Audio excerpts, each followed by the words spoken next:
Good afternoon. Thank you for joining us. Well, is the customer always right? Maybe not when they're being unreasonable. And we know the stresses of the holidays can get the better of us, and that can spill over into how we treat cashiers, servers, baristas. Whether you're a worker or a customer, share your stories from your own interactions, and we'll talk about how to navigate those conflicts. After 12:30, the author of Canada Crosswords joins us, and our topic, a 6-letter word for fun on your own or with others. It's puzzle. We're asking what's your favorite and what's your strategy. I'm Michelle Eliot. Welcome to BC Today.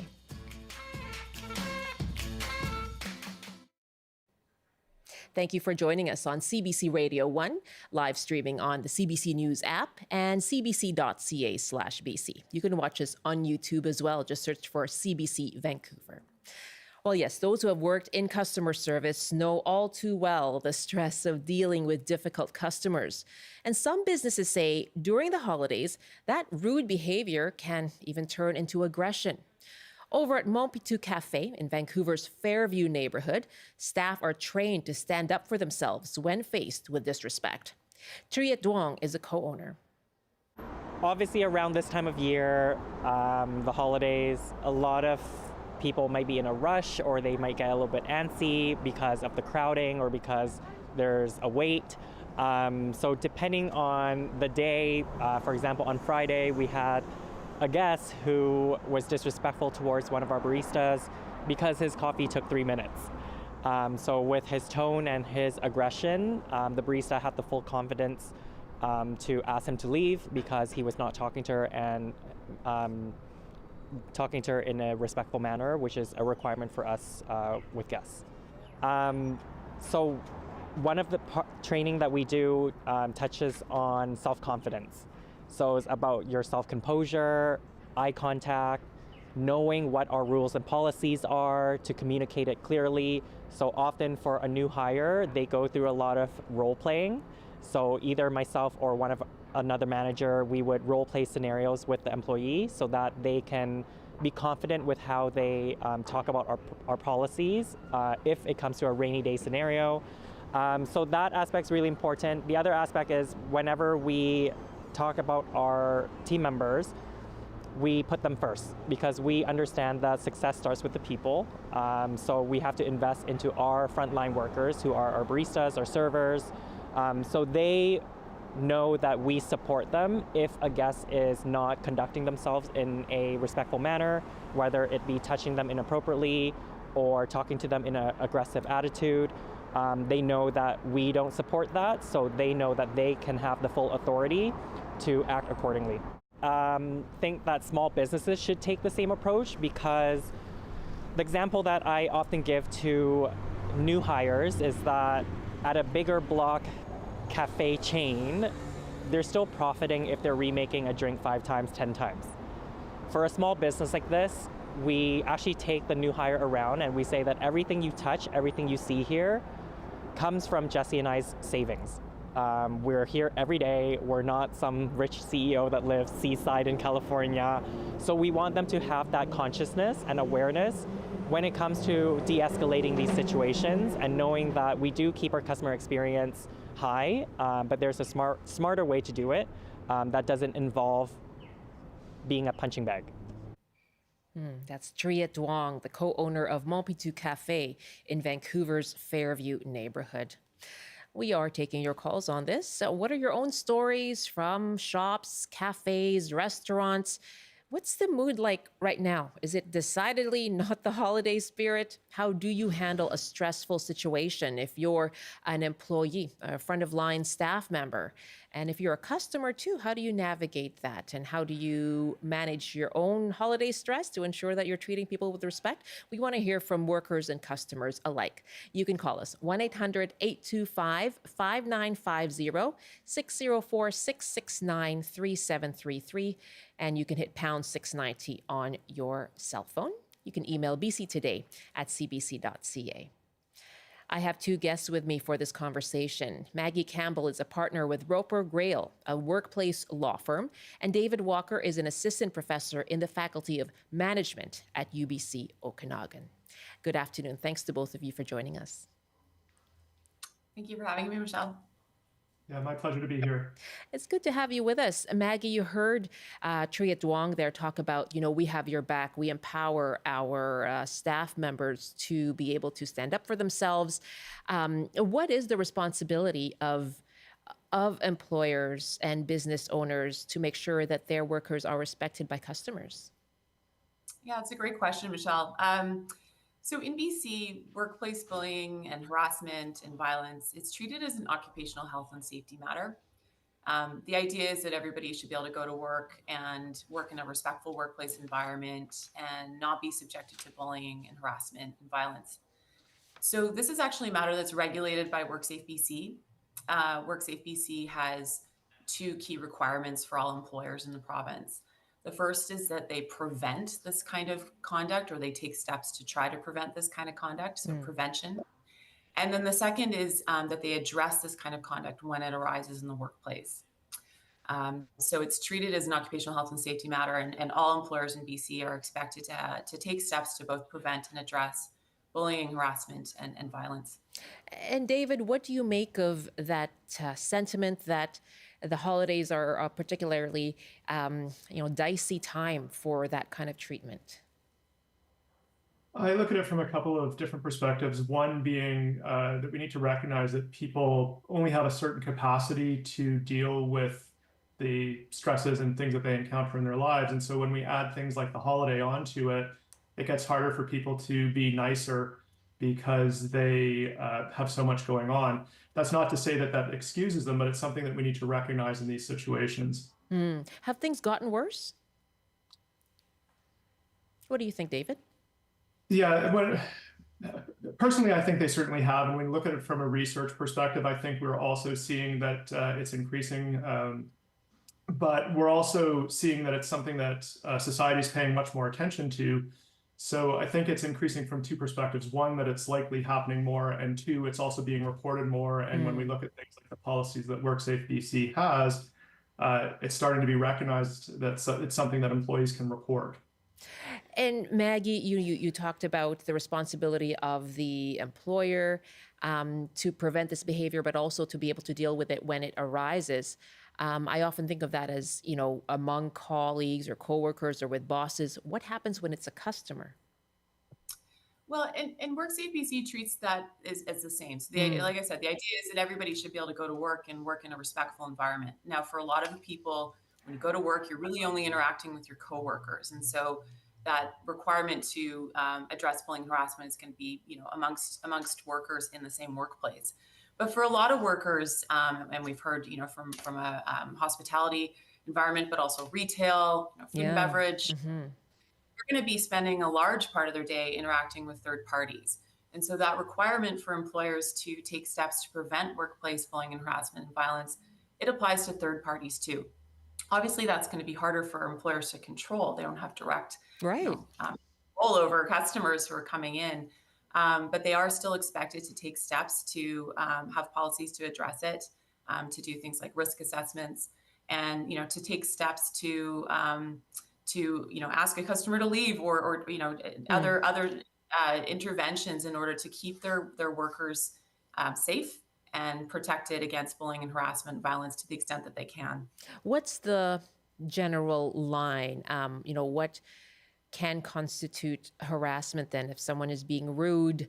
At what point is that something that could actually be legally enforced? Yeah, so when we're bullying and harassment, those words can mean a lot to different people in different contexts. So when we're looking at it from a legal perspective, a workplace law perspective, the definition that WorkSafe uses is conduct that a person knew or ought to have known. So they should know better, kind of thing. Knew or ought to have known would cause a worker to feel humiliated or intimidated. Like I said, that can apply to coworkers engaging in conduct with other coworkers, or it can apply to third parties as well. And that can be a range of different conduct. It can be sort of name calling and sort of traditional forms of bullying and harassment that we might be all kind of able to spot. But it can also involve conduct that is a little more subtle, use of sarcasm or a raised voice, words that wouldn't otherwise be offensive, but delivering the message in a way that makes that employee feel humiliated or intimidated. And you can see it, how it might arise in the retail setting or a food and beverage setting in particular, right? And then your last person was, describing people, being treated in a humiliating way as they're trying to serve, beverages. You can see that happening in food and beverage for sure. Yes, absolutely. And we want to hear from people about their stories, whether you are a worker or you're a customer, you've seen certain situations or been in one yourself. How did you perhaps de-escalate things, or what was that scenario, and how did you deal with it? How do you navigate those kinds of conflicts? I'd love to hear from you. 1-800-825-5950, 604-669-3733. You can hit pound 690 as well. Ray is calling us from Vancouver. Hi, Ray. Hi, are you here? Are you there, Ray? Okay, I unfortunately think we lost our connection with Ray, but he said he works in cafes and has seen a lot of aggression by customers, but also sometimes the workers take things the wrong way. Is there enough training for workers when it comes to, when you're faced with someone who's being aggressive and rude with you? Have you seen that, David? So there's a couple of different perspectives. One is that in larger organizations, training is often much more standardized. So I was quite impressed to hear from the example earlier how much training they did around this. Right. It's one of the first ways that organizations can help intervene in these scenarios is by giving employees tool to use when they encounter these types of customer behaviors. One of the challenging things is that these events, although they're increasing and they're seeming to be very common, they are quite rare in the grand scheme of all of the experiences that people have. So when you think about the training that people get, it's almost often focused on the more routine things and not these experiences. But I think as this becomes something that employees are encountering more, there is a need for more training specifically in how to de-escalate these situations, or even just what to say when someone has crossed that line to being rude or trying to humiliate you. That's one of the first places that employers could go, is to say, this is the kind of language that we'd like you to use, whether that's to say, you've been disrespectful or this behavior has crossed a line. Giving that tool to the employee is something that you can do. And it doesn't sound like a big part of training, but it is something that's very helpful when you're facing that customer to know, this is what I can say. What should customers keep in mind to avoid conflict as well? It seems like common sense, but what should customers keep in mind? Perhaps if they feel like, as you said, they're dealing with a lot of stress already. Right. The way that I look at it, and I'll admit that I have gotten upset at customer service experiences that I've had as well. And one of the first things I think about is to take a breath. So when customers are feeling like they're frustrated or things aren't working the way that they'd expect, is to just take a moment to gather some composure and then proceed after having had that pause. The other thing to keep in mind is if you could put yourself in the perspective of the employee in that situation and recognize that they are likely trying to do their best. They're facing a number of challenges that can be beyond their control as well. And if you look at it from the perspective of that they're trying to do their best, they're trying to help you, that might make it easier to not become upset at them. It's interesting. I have worked in retail and have been at the receiving end of, rude behavior for sure. But thinking about what people, how that can accumulate for staff members as well. A few weeks ago, I was in line for something, and I think there was some kind of confrontation with a customer in front of me. And by the time I came up, the staff member was quite irate, and I just thought, okay, I think this is coming from elsewhere. And I just said, I'm just gonna not do this today. And I said, thank you, I'm gonna go for today. So just avoiding, because I figured that was not going to be any fun for me or for that person either. So let them have their moment, perhaps, to recover from the preceding conflict, it seemed like, anyway. But you deal with different things for sure. We want to hear from our callers and our audience as well. What are the scenarios that you've seen when you've been out at cafes, at retail shops, at restaurants, people who have been hangry, perhaps, dealing with what long waits. What are the ways to de-escalate, to avoid and perhaps tone down those conflicts?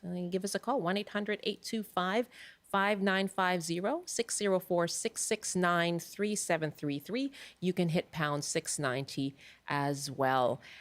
Doug wrote us an email. I live on the Sunshine Coast and I want to replace a fairly expensive dishwasher. I approached an appliance vendor here and was assured we will look into that product and get back to you. I never heard back. So I called a Lower Mainland outlet, explained the make, the model, etc. And again, I heard, we'll look into that and get back to you. Never heard back. I finally found another Lower Mainland dealer who found the make and model I want. It took about 6 weeks, and they say they will deliver it next week. So when we talk about irate or, quote, difficult customers, can we remember that it's a two-way street? Two businesses apparently disinterested in taking my $2,000 and plus dollars. So go figure. And so at that point, it is this accumulation of, having dealt with one, two, and then the third business that, to an unsatisfactory result.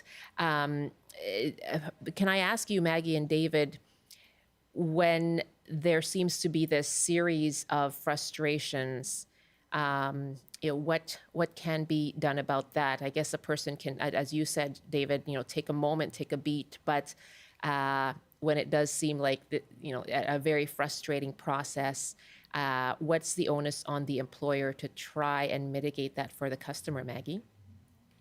Yeah, and I mean, I think it's also good for everyone to keep in mind that we are dealing, I think, almost universally across the service sector with staffing shortages, right? There are just not enough people to do the work that needs to be done, and I think that's got and rising costs for labor as well for employers, and especially small businesses, and especially in those retail hospitality industries. Wages have risen, workers are short. It's a challenging operation, I think, for most employers in this economy, in this context. So I think it's always good for everyone to keep that in mind. What may seem like indifference may be a result of that business being short-staffed and not having enough people to respond. And I think this isn't about not complaining, right? It's not about not having legitimate concerns to raise and being able to raise them, but it's about doing it in a way that's respectful, doing it in a way that is not violent, doing it in a way that's not going to impose psychological harm on the person that you're working with. Yes. What is the recourse for a customer then to properly lodge a complaint, or at least state that things have not been up to expectation? What can a customer do, Maggie? I think they're the same as they always have been.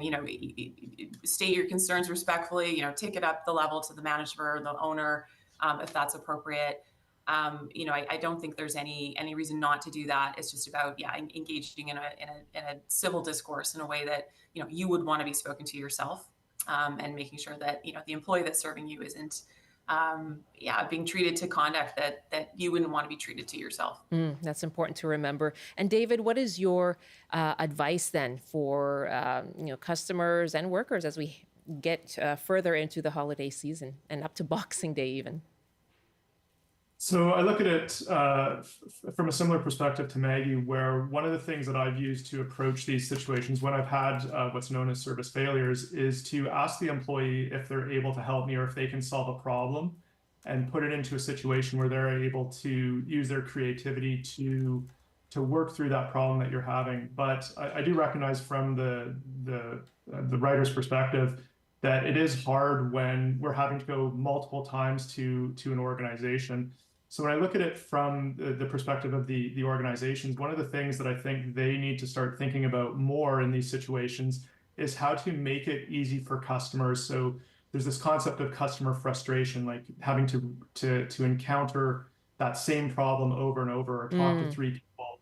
And so if the organizations can look at it from the perspective of not necessarily making the customer happy, but making it easy for them to do what they need to do, then that helps remove some of these situations from their experiences where they might be more likely to get rude treatment or humiliating treatment from a customer because of what they've had to deal with going into that. And then, looking specifically at the employee side of things, two things that come to mind is one is to make sure that they take breaks where they have that opportunity. So you mentioned that example where someone had been encountering something over and over and you thought, okay, it's not going to work out. Well, the employee might be able to pull back in that situation, just take a 5-minute break. And maybe managers, if they can support that where someone has had a challenging day, let them get some time to recover. And then the other thing is that research shows that supervisor support is incredibly important in these situations. So if managers know that they need to help employees navigate these kinds of experiences, whether that's through language or training or breaks, when the employee feels that they're supported by the manager, it makes a difference for how much of a toll it takes on them. David, I'll ask you, Maggie, afterward as well. But David, have you ever had a scenario like this yourself? So one of the scenarios that I go back to is that I had been stuck on a tarmac in Philadelphia for hours, and I got to Toronto late with hundreds of other people who had experienced the same thunderstorm.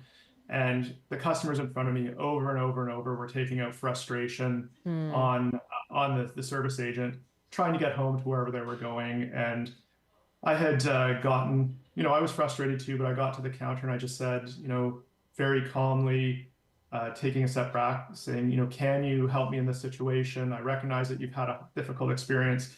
And somehow when I'd heard a lot of other people not get onto flights, I managed to get onto a flight and to get home that evening when I wasn't expecting to.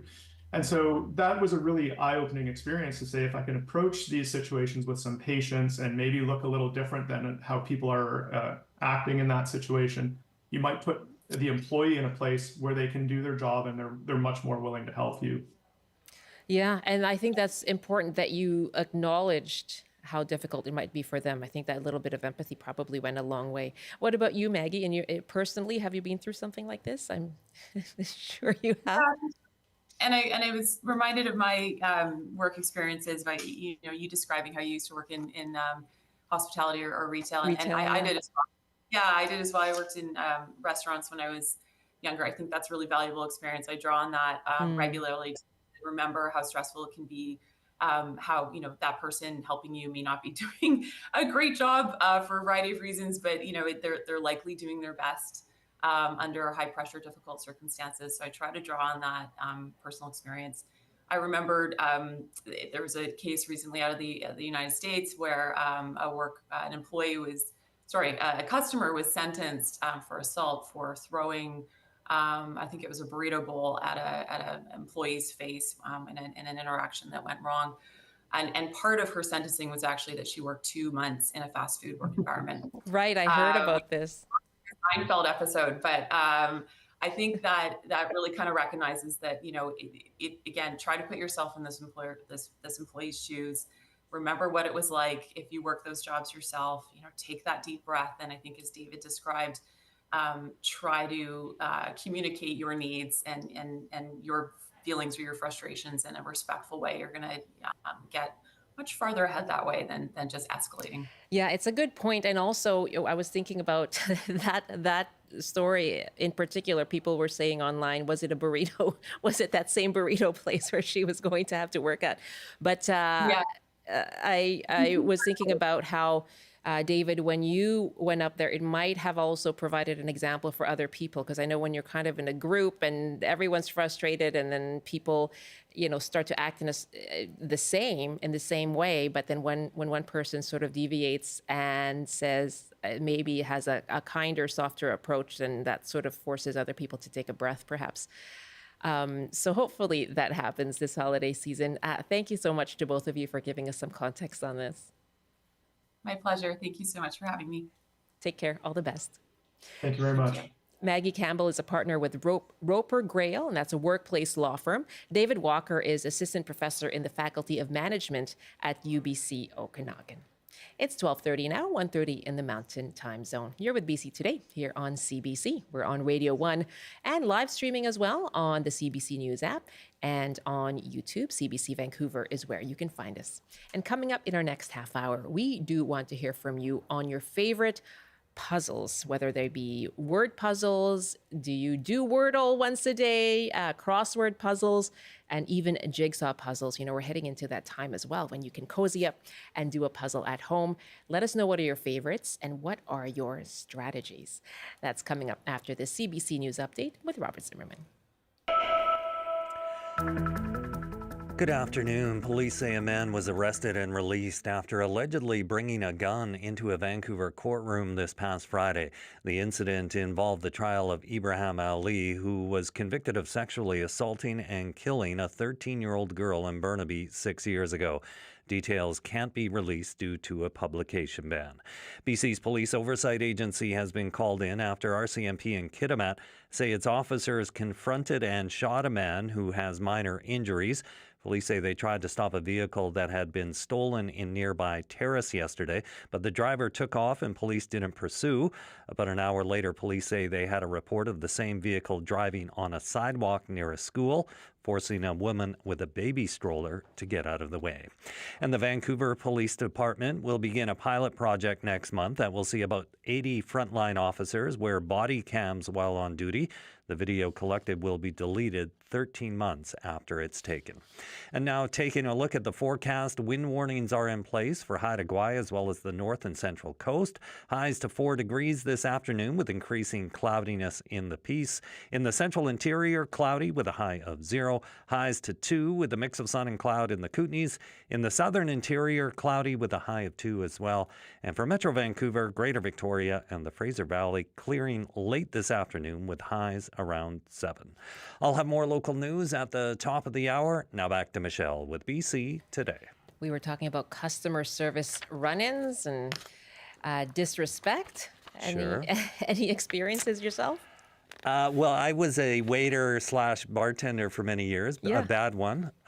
So I had some on the other end, but no, I can't think of one recently bad customer service. No. Yeah. No, well, we were talking about that as well. I worked in retail, and so maybe I wasn't very good at my job then, but I definitely got on the receiving end. Yeah, it's difficult dealing with the public, It's a lot, obviously, for right? sure. Yeah. And you never know, right? You never No. know what's going to happen next. So No. got to think of that as well. Rob, thanks so much. Sure.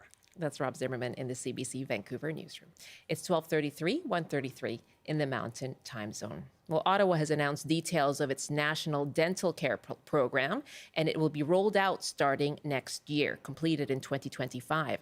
It will start with seniors and children under 18, expanding to others, and the household incomes need to be below $90,000 for people who do not currently have a private dental plan. We got a lot of calls from you yesterday on the show, and we got some more comments by email. Bruce is critical of the expenditure of the program.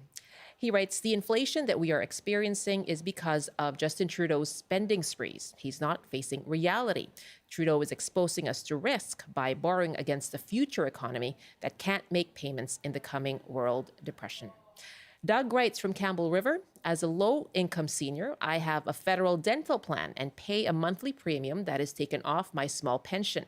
When I add up the monthly costs and the part of my dental work I have to pay, it is just about the same as what is covered, thereby negating any benefit from the plan. I'm going to opt out of the federal plan for this reason. If something is offered where monthly payments is not required, then great. Alan writes, I live in Powell River, and there are no dentists here taking new patients, and so I have to travel by ferry to get to one in Sechelt. My sister and her family travel to Comox for their dentist. With limited income, I stretch the time between dental visits in order to get what care I can afford, since I have to allow for the cost of ferry fares. I've never understood why dental care has not been covered by the medical plan, since the health of one's teeth is an indicator of overall health, including heart disease and oral cancer. Sasha writes, I love the idea of the plan, but can we please focus on the last election promise first? I'm in Vancouver, and $10 a day daycare is nowhere near being accessible to all. The government is like a border collie chasing a squirrel. And finally, Laurel writes from Vancouver, we all are becoming more aware that nutrition and daily diet have profound effects on our overall health status. It therefore stands to reason that if dentition is poor, the ability to eat many fresh fruits and vegetables is literally limited. As a senior with limited and low income, my access to dental care has been financially limiting. I have no doubt that this plan will very likely save money in healthcare costs and increase quality of life. As a senior, I'm thrilled about having this long overdue common sense addition to healthcare. And that is just some of your emails on that story. You can keep them coming. BC Today at cbc.ca. It's 12:35 now, 1:35 in the Mountain Time Zone. Well, we are heading into this time, right? The holiday season, often a time for digging into puzzles, whether you're by yourself or together with other people. And the Canada Crosswords book is now in its 24th edition, if you can believe it. We are asking for your favorite puzzles, whether word or jigsaw, even those 3D puzzles. What puzzles are you most looking forward to this holiday season, and what is your strategy? You can give us a call. And as a special treat for every caller who gets on air, we will give you a crossword clue. And if you get it right, you'll be put into a draw for a copy of Canada Crosswords 24th edition. So again, call us with your story, your favorite puzzle, and your strategy, and we'll put to you a crossword clue as well. If you get it right, you get into a draw for a book. So call us now, 1-800-825-5950, 604-669-3733. pound 690 on your cell phone. You can also email us your story. But again, we're giving away our book, our copy of the book to a caller. So do call us, but our email is bctoday@cbc.ca. Gwen Sjogren is one of Canada's top crossword designers. She has designed hundreds of puzzles for 19 crossword editions. And Gwen joins me now from Calgary. Hello there. Hello, Michelle. Very nice to meet you, and a very happy Crossword Puzzle Day. I think it's coming up December 21st. I think it's around then, 20th, 21st. Yeah. Yep. It first started way back in 1913. Puzzles looked a little bit different back then, but they've morphed into what they are today. So well over a century of crosswords. Wow. Have you always been a puzzle buff? I pretty much started when I was a kid. The high point of my week was when the TV Guide delivery boy came with the TV Guide, and there was always a crossword in there. And my friend and I used to solve them over the phone way back when. Oh, you would go on the phone and do them together. Yeah, and I mean, I sort of, as I got into this business, I sort of thought more of it being a very solitary pursuit. But Right. over the years, I've realized that a lot of people do what we call group solve, whether it's around the lunch table or from on the coffee table at the cabin or the cottage, because everybody brings a different level of knowledge. So you might know certain things that someone else might know certain things, and that can help you to solve the puzzle. That's true. You know, I tend to do a puzzle and then I'll kind of walk around throughout my day with a couple of the clues I just don't get. And then I ask generally people who may know. So it is a Well, group. I've also found over the years when people ask me for solving tips, and one of the big ones is if you're stuck, just walk away for a while. Yes. Go walk the dog, cup of tea. And for some reason, the way the human brain works, when you come back to the puzzle, I guarantee usually that you'll see things that you didn't necessarily see before in terms of letter patterns, or, it has to be this letter in that slot, or it has to be a vowel or a consonant, Right. and walk away. I do have a copy of the book here. This is Canada Crosswords, book 24, and all new crosswords, Canadian clues by Gwen Sjogren. I've peeked in and just tried to in my mind, do some of the crossword clues here. We are going to have some clues for you when you call in and share with us your own favorite puzzles that you like to do and what your strategies are. We want to hear too. I know that Gwen, you have some thoughts on that too. Do you do pencil or pen? I'm a pencil person because I just do not trust my first instinct. Well, I even do them in pencil when I'm test solving my own puzzles, but I always figure it's a personal choice, whether or not you go pencil or pen. Oh, wonderful. I'd love to hear your tactic for making puzzles. I mean, is it as fun and frustrating as it is to do? Well, I always like to think solving the puzzles is fun. I can't say it's always fun to design them, but it's really just, I do a mix of Canadian themed puzzles and non-Canadian themed puzzles. Right. And then these other ones called Canada Cornucopia, which have as many Canadian clues packed in as I can get in. So quite often what happens is the idea for the title of the puzzle will come to me before the actual guts. So once I figure out the theme or the title, then I have to come up with, 6 or 8 or 10 words that I call seed into the grid. And then I press a button, and if I'm really, really lucky, the software will fill in around the words that I've already put in. But when I'm not lucky, it can be, like you said, a little frustrating, moving black squares, moving clues around just to try and make the grid fill. But the software is definitely helpful, but it doesn't give you the ideas for the puzzles. Right, that all comes from you. And so Right here. are you, that's right. Does the joy of it come from the wordplay or the trivia content or that kind of mathematical part of it as well? Well, math is the farthest thing from me that you'd ever find. I once had someone at a book signing come up to me and say, "Do you have pun clues in your puzzles?" And I'm like, "Oh, yeah, I do." And she said, "I hate pun clues." And for me, it's like, that's kind of heartbreaking because I'm writing on average 10,000 clues for every book. So if I Oh can't my have some fun goodness. with puns and alliteration and fun, that would definitely make the design process a lot more boring. Let's take some calls. We're asking you for your favorite puzzles that you like to do, especially during the holidays. And what is your strategy? If it is a word puzzle, how do you start? If you do Wordle, what is your first word? Do you always start with the same one or have a different one? I always have a different one. It kind of reflects my mood for that day. I'll just put it down if I have a 5-letter word. If you do a jigsaw puzzle, how do you go about doing that? Do you sit down for hours and hours on end, or do you leave it and come back to it throughout the course of several days? Love to hear from you. We also have a crossword clue for our callers who get on air. And if you get it right, you are in a draw for a copy of the book. This one that I'm holding, in fact, the copy of Canada Crosswords right here sitting with me on this desk. We'll mail this out to a lucky winner. 1-800-825-5950, 604-669-3733, and pound 690 on your cell phone. And Carla is joining us now from Vancouver. Hi, Carla. Hi. Oh, my goodness. I can't believe I was first caller. You are the first caller. And are you kind of someone who likes to compete?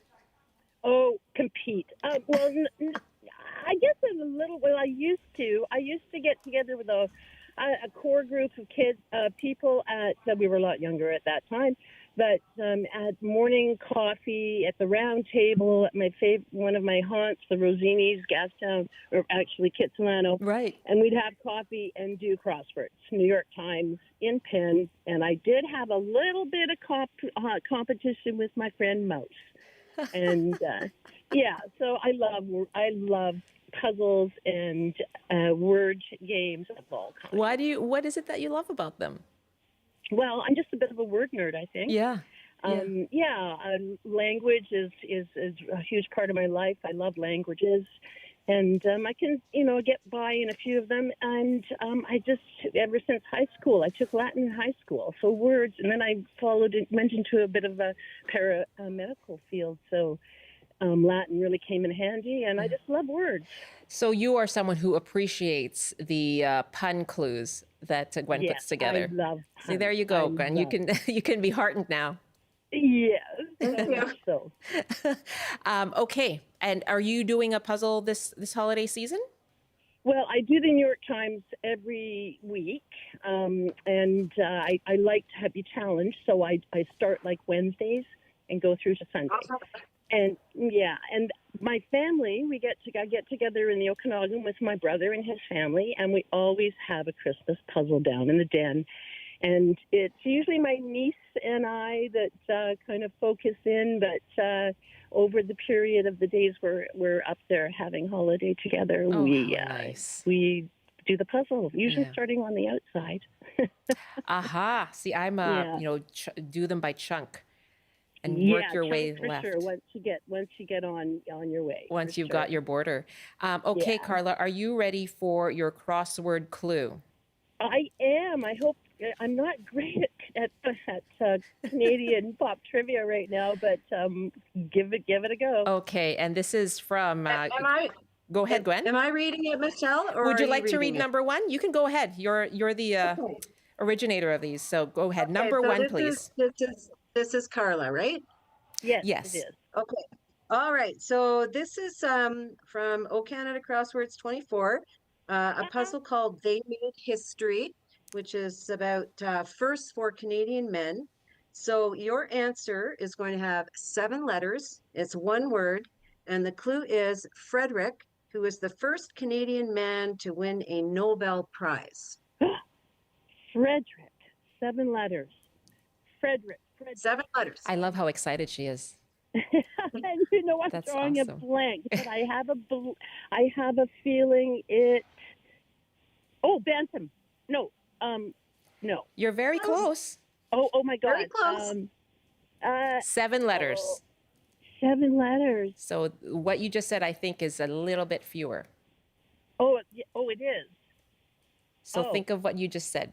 But Think of medical letters. field. Okay. Oh, in medical field. Okay. and What has to Ben yes, and Bantam? and BANTUM. That's 6. Oh, one more. Oh, Rhymes with ring. right there we go. Rhymes with the I can't ring. do it. I'm so sorry. No, you can. You can do this. I believe in you, Carla. So what you're so close. Bantam, but what the ending is Banting. different. Go ahead. Banting. Ding, ding, ding, ding, ding, ding, ding. Banting is correct. Oh my God, I can't believe it. You guys coached me all along. I'm Well, so you know, excited. I'm so nervous. Yeah. when thank Gwen you says so much. you can have some help, I'm going to go along with that. You were so close. It's much easier. It's so much easier to do it on paper than do it. That's Or- very true. Yeah, and I've been Very said, impressive. you know, because I do New York Times, I'm better at world stuff than I am. I hate to say it, but I am at Canada. Yeah. You're awesome if you do New York Thank Times. you. Somebody asked me the other day, could I solve the Sunday New York Times puzzle? And I said, probably not. Probably well, not. Thank you so much. You inspire me too, because I've always had a mind to actually want to create a puzzle. Oh. And I'm still working, so I don't have the time, but maybe down the road. Yes. Thank you. We think you can do it. Carla, thank you very much. We'll put your name in the draw for All right. for Gwen's book. Frederick Banting, Okay. who in 1923 became the first Canadian at age 32 to receive the Nobel Prize in Medicine and Physiology. That's right. Yay. All right. Thank you so much. Thanks, Bye. Carla. Congratulations. Want to hear from you as well. What are your favorite puzzles to do? Do you like to do jigsaw puzzles when you're at the cottage with your family? What's your favorite word puzzle as well? I do those little New York Times minis every day. They're just a lot of fun, and you try to beat your time from the last day. So you give us a call, 1-800-825-5950, 604-669-3733, pound 690 on your cell phone. That was great, Gwen. She did awesome. Well, if somebody else wants to take a shot, I can predict the next category will be hockey. Yes. You know what? Let's do that right now. We have David in Kitsilano. And David, what is your favorite puzzle? Do you do crosswords yourself? I try and stay away from them, actually. Oh, you do? Why is that?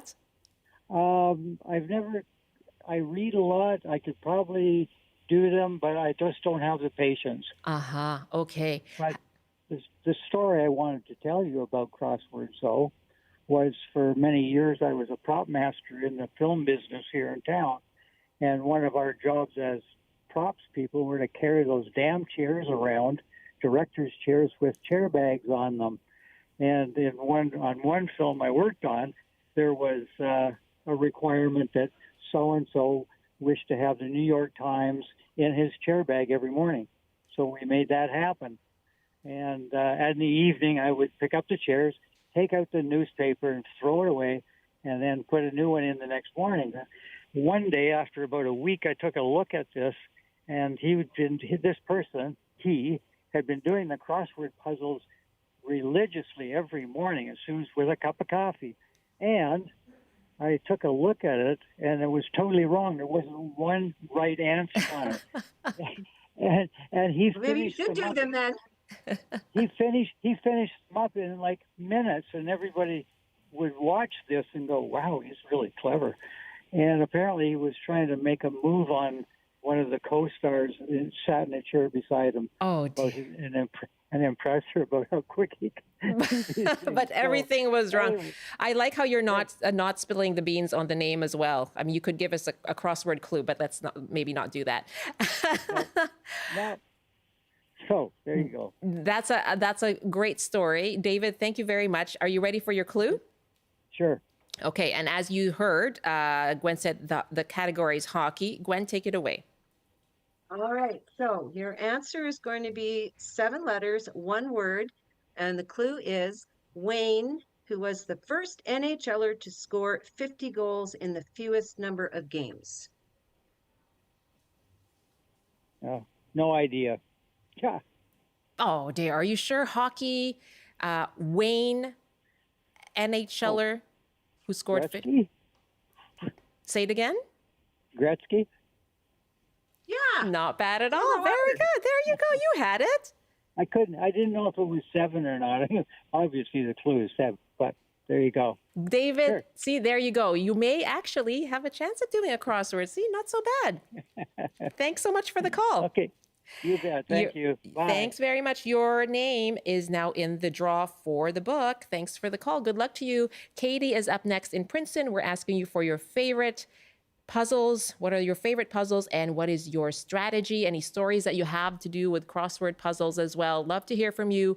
If you get on the air, we'll give you a crossword clue and you get into a draw for a copy of Canada Crosswords, the 24th edition. 1-800-825-5950, 604-669-3733. Gwen, this is a lot of fun. Katie is on the line now in Princeton. Hi, Katie. Hello. My story is actually kind of funny. It's about puzzles, but this morning I woke up and got my coffee and I opened up my cell phone to see an advertisement for new volunteers at the Princeton Women's Hospital Auxiliary. And what these 2 women jobs will be is to put together all the puzzles that come in there. And I just thought, what a strange little job for somebody to do and a kind job. You hate to buy a puzzle with a puzzle piece missing. And my husband turns around and says, "No, that's the best job ever there." Yes. I just kind of thought, who has time to sit there and put together all of these puzzles coming into the auxiliary to make sure they all have their pieces? And I thought, what kind women? And then I flip on, after my coffee, I flip on CBC radio and you guys are talking about puzzles and crosswords. Oh, that sounds like a great job to me. While away the hours putting together a puzzle for other people. That's wonderful, Katie. Okay, thank you for that. I knew the answer to the last. She asked me when I called in if I wanted to be in, and I'm like, I don't know. I don't do crossword puzzles. And I knew the answer, Wayne Gretzky. And so I hope mine is just as good. Okay, I've got my fingers, both hands, fingers crossed for you. Okay, here we go. In this category, why don't you take it away, Gwen? It's still people who made history, firsts for Canadian men.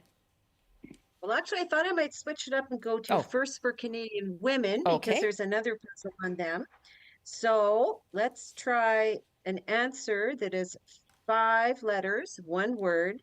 And the clue is writer Monroe, who was the first Canadian woman to win a Nobel Prize. Monroe. Do you know, Bob? No, he doesn't know either. Think Mabel? Monroe's books on the island. I don't know. I really don't. A famous Short author. story writer. Pardon? Short story writer. Mabel Monroe? No, that's Monroe's the book. Monroe's the book. That's the famous Canadian author. I don't know. I don't know what the author is. Okay. I do not. Nothing's coming to your partner either, Katie? No. Oh, I'm sorry about that. Well, thank you for calling in. I love your story, though. That's super cool. Yeah, it is super cool for Christmas, and I hope they put lots of puzzles together for people. Absolutely. Thanks so much for the call. Happy holidays to you.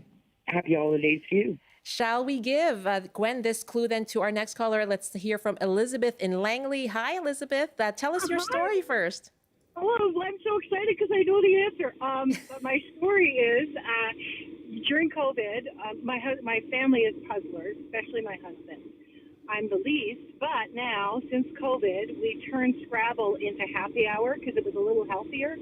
And so now every day at, quote, happy hour, we have to play a game of Scrabble, and often it will involve a rematch. And when I first started, I was in like the 100, and now I'm like topping over 400 pretty much regularly. So that's been a good call. You're getting a thumbs up from Gwen. Yeah. I love that. That is fantastic. That is a very happy hour. Okay, so the clue once again, Gwen, for Elizabeth here. Okay, 5-letter answer, 1 word, and the clue is Writer Monroe, who was the first Canadian woman to win a Nobel Prize. And the answer is Alice. You betcha. Ding, ding, ding, ding, ding, ding, ding. There goes my bell. Elizabeth, thank you very much. I can see why you excel at Scrabble. It's all happy hour. That's right. So much. Happy holidays. Happy holidays to you as well. We have some emails here too. Sally writes from Victoria, I do the Times Colonist puzzle every day. When I started 5 years ago, I struggled and looked up a lot of answers, but with practice, I can now solve them within half an hour, usually without cheating. I don't know how you feel about cheating, Gwen. Well, it's a personal thing. People will say, is it cheating to look things up in the dictionary or on the internet? And my attitude is laissez-faire, whatever it takes for you to get the puzzle done. But I also remind people with the dictionary, it's not necessarily just the definition of the word or definitions. It's also part of speech because some words can be a verb, they can be a noun. And I will learn definitions for words when I'm desperate, when a word shows up 5 or 6 times in the book and I'm looking for something different that, I didn't know that was the definition of this word. So dictionary can be your friend for sure. Okay, and one last email, and you are in competition with yourself mostly. Susan in Black Creek writes, every year since my now adult children were young, I always put out a jigsaw puzzle or two from late November to New Year's. What I always loved about this tradition is that we all gravitated to the puzzles either on our own or in groups. It's a neutral zone where all abilities and all topics of conversation are welcome. And we have just picked a winner. Congratulations to Elizabeth from Langley. You get a copy of Canada Crosswords, the 24th edition. And Gwen, what a pleasure to have you on the show. Thank you so much. Thank you so much for inviting me on, and happy holidays to everyone. And to you, absolutely. Gwen Sjogren, one of Canada's top crossword designers, author of Canada Crosswords. I'm Michelle Eliot. Thanks for joining us. Have a great afternoon.